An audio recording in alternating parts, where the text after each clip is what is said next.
अजीम सत्य प्रोग्राम में हम आपकी मुलाकात अपने गेस्ट से कराते हैं और उनसे उनसे जुड़ी उनकी ज़िंदगी से जुड़ी पहलू को हम आप तक पहुंचाते हैं। आज हमारे साथ अजीम सत्य प्रोग्राम में बिहार सरकार के पर्यटन विभाग के मंत्री डॉक्टर जावेद इकबाल अंसारी साहब हैं। सर, आपका बहुत बहुत खैर मकदम है हमारे इस प्रोग्राम में। चलिए, बहुत शुक्रिया। सर, सबसे पहले हम आपसे ये जानना चाहेंगे कि आपकी शुरुआती तालीम कहाँ से ली आपने? इनफैक्ट मेरी पैदाइश तो बांका ज़िला के एक चलना गांव है, जी। वहीं हुई है। लेकिन मेरे वालिद मोहतरम 1960 में ही जमशेदपुर आ गए थे और वहीं करीम सिटी कॉलेज में उन्होंने लेक्चरशिप पे ज्वाइन किया। एज ए लेक्चरर वहाँ करीम सिटी कॉलेज को ज्वाइन किया था। जी।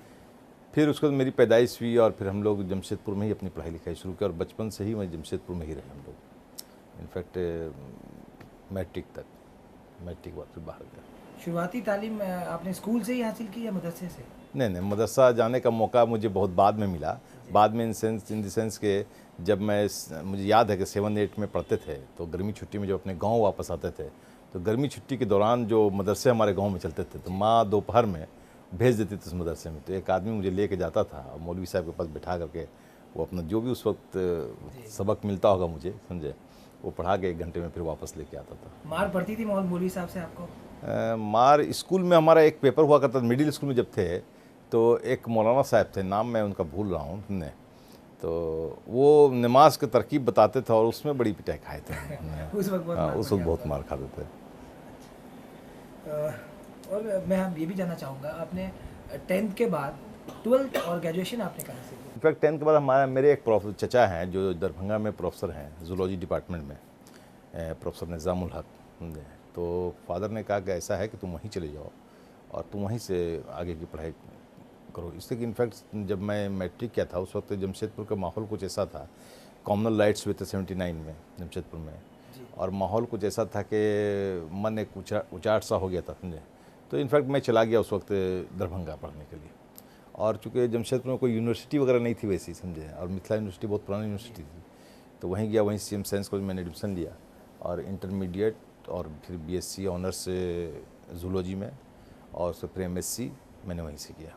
उसके बाद फिर MSc करने के बाद फिर मैं रांची यूनिवर्सिटी में डॉक्टर फिरोज़ साहब एक हैं जूलॉजी के हेड ऑफ द डिपार्टमेंट हुआ करते थे रांची यूनिवर्सिटी के, मैं उनके अंडर में PhD किया। और आपने PhD भी किया? जी। ग्रेजुएशन के बीच में आपका स्टूडेंट लाइफ कैसा था? इंटरमीडिएट से लेकर ग्रेजुएशन तक या इनफैक्ट कहिए कि PG तक मैंने बहुत इन्जॉय किया अपने। मतलब किस तरह के स्टूडेंट थे आप? शरारती थे? नहीं, शरारती क्या, शरारती तो बच्चे शरारती होते ही हैं। बच्चे आप तो बड़े हो चुके हैं, आप ग्रेजुएशन नहीं, उस वक्त तो अरे वो तो एक बच्चा का ही वो रूप होता है। अब वो उस वक्त का, अब स्टूडेंट बदमाशी नहीं करे, स्टूडेंट शरारत नहीं करे तो वो स्टूडेंट किस काम का है, समझे। वो सब तो इन जनरल होता ही है। लेकिन हम लोग इतना था कि लाख शरारत के बावजूद भी अपनी पढ़ाई के वक्त में इस चीज़ को ध्यान में रखते थे कि हमको रिजल्ट ठीक करना है। ये जहन में हर वक्त रहता था ये बात, समझे, कि लाख हम लोग घूम रहे हैं, फिर रहे हैं, दोस्तों के साथ वक्त गुजारना, ये वो। लेकिन जो एग्ज़ाम और जो हमारा सिलेबस होता था उस पर भी ध्यान रखते थे कि ये कहीं छूट तो नहीं रहा है, वो हम लोग उसको पूरा करना। खेल कूद अपनी जगह पे है और पढ़ाई अपनी जगह? पढ़ाई अपनी जगह पे है। माँ बाप में सबसे ज़्यादा अगर आपको किसने प्यार दिया? ये तो बड़ा मुश्किल है इसमें कंपेयर करना किसने प्यार दिया। एक्चुअली होता है कि फादर और मदर जो है ना, एक्चुअली या तो अपने बड़े बेटे को मानते हैं या अपने छोटे बेटे को मानते हैं। और इनफैक्ट मेरे घर में 2 ही भाई हम लोग हैं, एक बड़े हैं एक छोटे हैं, तो दोनों को बराबर प्यार मिला। बीच वाले कभी कभी घाटे में रह जाते हैं, समझे। अच्छा, तो मैं तो बड़ा हूँ तो नेचुरली है कि मुझे ज़्यादा प्यार मिला। जब आप छोटे थे तो आपका कोई शौक होगा, क्योंकि अक्सर जो बच्चे छोटे होते हैं उस दरमियान उनको कुछ अलग करने का रहता है कि हमें अलग करना है, बेहतर करना है, या कुछ एक ख्वाब होते हैं उनके कि हम बड़े होकर IAS बनेंगे, डॉक्टर बनेंगे। क्या कभी आपने उस दरमियान कुछ ऐसा सोचा था? नहीं, कभी मेरा बचपन से कभी मेरी ख्वाहिश नहीं रही कि मैं किसी जॉब में कोई अच्छे पद पे जाऊं, IAS बनूं या डॉक्टर या इंजीनियर, सब कोई बहुत इंटरेस्ट। मैं चाहता था हमेशा मेरी ज़िंदगी में, जब भी मैं पढ़ता था, एक बात जहन में हमेशा दिमाग घुसती थी, कुछ ऐसा करना है कि 10 लोग जाने आपको, समझे। कुछ ऐसा करना है, या तो अभिनेता बनना है या नेता बनना है, समझे। जो इच्छा थी मेरे अंदर की, समझे। और मैं उस ज़माने में कोशिश भी किया कि 1-2 फिल्मों में काम करूं, नहीं कर पाया, समझे। इनफैक्ट कि मौका भी नहीं मिला और कुछ घर से इजाज़त भी नहीं मिली, समझे, जिसकी वजह से फिर मैं पॉलिटिक्स में आ गया और अल्लाह ताला ने यही कामयाबी दी मुझे। अल्लाह ने आपको यहाँ कामयाबी दी, लेकिन माशाल्लाह जो आपकी पर्सनालिटी है अल्हम्दुलिल्लाह आप हीरो बनने के लायक है। अगर आपको अभी मौका मिले, कोई अच्छा आपको प्लेटफॉर्म मिले कि एक्टिंग करने का, तो क्या आप करेंगे? देखिए अभी तो अब तो बुढ़ापे की उम्र में हम लोग आ चुके हैं, क्या आप समझे। अब ये है कि एक्टिंग तो ज़िंदगी में हम लोग पॉलिटिकल लोग जितना एक्टिंग करते हैं रियल पर्दे पर, समझे, तो हमको लगता है कि एक्टर भी रियल पर्दे पर उतना एक्टिंग नहीं कर पाते हैं। अब तो मैं एक्टर से बड़ा एक्टर हो गया हूँ यहाँ, समझे।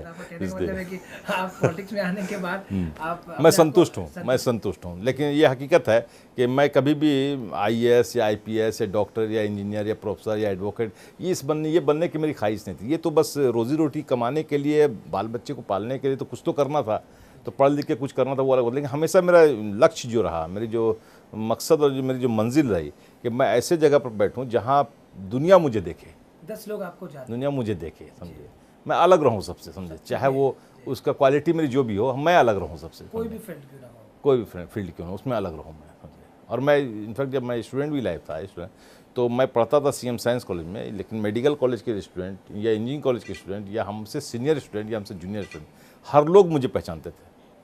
और हर टीचर और हर कॉलेज के प्रोफेसर, चाहे वो लेडीज़ हो या जेंट्स हो, समझे, सब मुझे प्यार करते थे और सब मुझे बड़ा प्यार से बुलाते थे कि कहाँ हो यार, कहाँ जा रहे हो, और मतलब आपकी जो दोस्ती थी आपसे उम्र में ज़्यादा बड़े लोगों से, या मेरी दोस्ती हमेशा हर तरह के लोगों से रही, बड़े उम्र में बड़े हैं, उम्र में छोटे हैं, अब क्लास फेलो तो थे ही मित्र, समझे।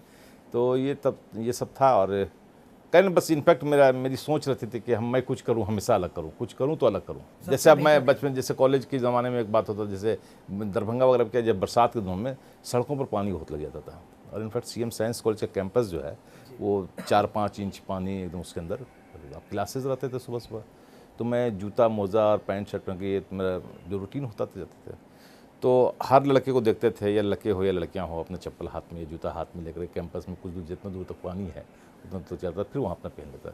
लेकिन मैं उसी जूता में, मोज़ा में, वो भीगता हुआ, यहाँ तक भी पानी अगर है तो मैं उसी में पार करता था।